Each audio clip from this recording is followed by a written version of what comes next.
You never quite know when a fun day out on the water is going to turn into something a little different, just like this crew found out over at the Shackleford Bank just a little over a week ago when they were out enjoying an evening on the water on their 34-foot trawler when all of a sudden things went wrong and they wound up having to call help in to try and get them rescued. Here we can see the Coast Guard wound up sending 2 crews in, one off the shore and a 29-foot lifeboat out to assist the crew. Fortunately, they were able to rescue this crew without any injuries, but just one of the wild and crazy things we'll see in this week's episode of Boating News of the Week.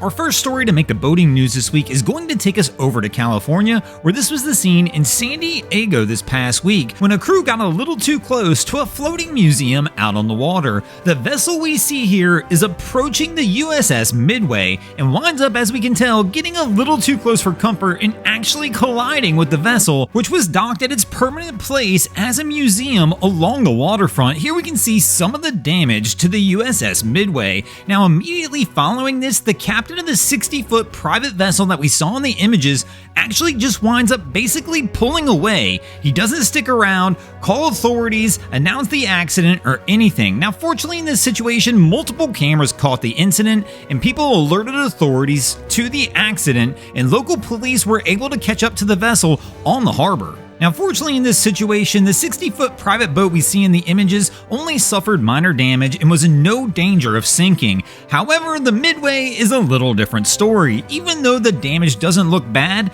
the early estimates are the damage is close to $100,000 to repair. I'm assuming it's got to do with the size and age of the vessel. Now, as for the captain of the 60-foot pleasure vessel, he actually was arrested after the scene under suspicions of driving under the influence and fleeing the scene of an accident without reporting it. Unfortunately for the Midway, this is actually not the first incident it's had. Just a few years back, a sailboat wound up colliding with the Midway as well.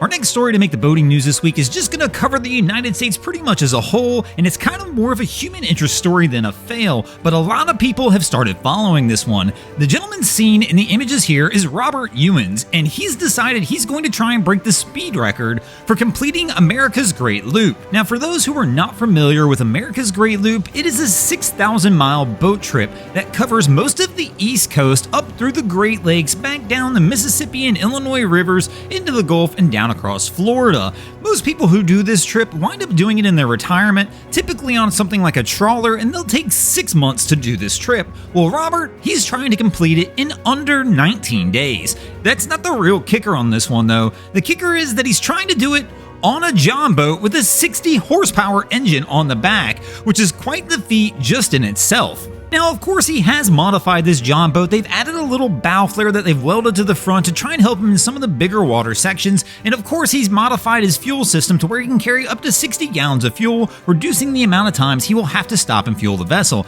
And of course, he is camping on this boat. So he is outfitted and set it up where he actually winds up sleeping on the vessel at anchor just for a few hours here and there to try and continue his loop trip and get done as fast as he can. His trip's not been without turmoil. As he was leaving Sebastian's Inlet, he actually wound up hitting a brake wall and breaking part of his motor and part of his autopilot setup. Yes, that's correct. Autopilot on a John boat, again, a heavily modified John boat that he's using. And once he got into South Carolina, unfortunately, he actually fell asleep behind the helm and wound up beaching the vessel well into some of the tall grass that occurs in the Carolina coastline. Fortunately, he was able to get pulled out and get back underway. Right now, as of the day that I'm filming this, he's actually up in the Great Lakes. He's a little over halfway through the time that he had allowed himself to try and complete this trip. But it's going to be interesting to see how this finishes out and if he's able to break that 19-day solo record of completing the Great Loop. If you guys want, go follow him over on his Facebook page. He does have a live tracking link over there. A lot of people are interested in this one. He went from a page of less than 10,000 followers to over 80,000 followers in just a week.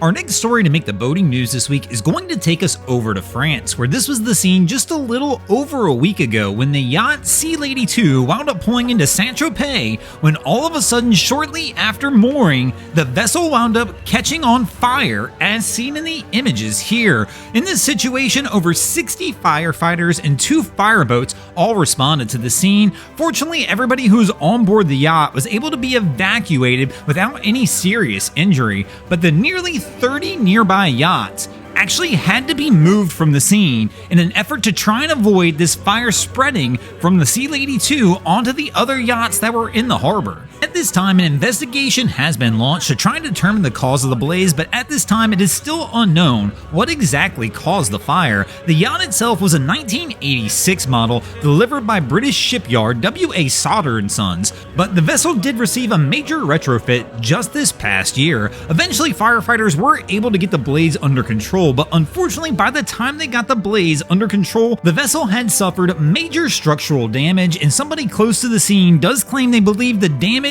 has caused the vessel to start to take on water and that it's likely going to wind up sinking right there in the port. Environmental concerns have been raised about the vessel considering it has 27,000 liters of diesel fuel on board at the time of the incident. Now, they have put an environmental boom around the ship to try and control that fuel from leaking out and getting away. Salvage efforts are currently underway to try and determine whether the vessel can be raised. Our next story to make the boating news this week is going to take us over to South Carolina, where this was the scene just this past week when 3 people decided to go enjoy an evening of fishing off the Carolina coast, when all of a sudden things went terribly wrong and the vessel wound up flipping, tossing all 3 occupants into the water late in the evening. The 3 occupants then spent the entire night clinging to the boat until the boat early in the morning winds up washing up on a shallow sandbar. Fortunately, at that time, one of the occupants on the vessel was able to get back underneath the boat and grab their cell phone out of a watertight pouch and dial 911. The operator wound up contacting Edisto Beach's Fire Department Marine 14 unit, who wound up being dispatched to the scene. Upon arrival, Marine 14 found the overturned vessel on a broad shallow flat, but unfortunately, due to the shallow water around the area, Marine 14 was only able to get their vessel within about 100 yards of the boat. Crews then got off the Marine 14 unit and actually waded through the shallow water over to the crew to assess the situation. Upon arrival, they found the 3 crew members of the boat, 2 who were suffering from mild exposure due to the extended period of time they had been in the water conditions, and a 3rd who was actually unable to walk, but the 3rd did claim he was not unable to walk due to injuries occurred during this incident. Apparently, he had just gone through surgery and was having difficulty walking before they even departed for the trip. Marine 14 escorted the 2 who were in good health back to the Marine 14 boat and was able to take them back to the initial boat ramp that the crew wound up launching from. The U.S. Coast Guard did arrive on the scene as well and wound up airlifting the 3rd person who was unable to walk due to the recent surgery and bring them back to shore as well. Fortunately, in this situation, no major injuries were reported, and crews are now working on attempts to try and figure out what to do and how to salvage the vessel that is still overturned off of Otter Beach. Thanks for watching, crew. I hope you enjoyed this week's episode of Boating News of the Week.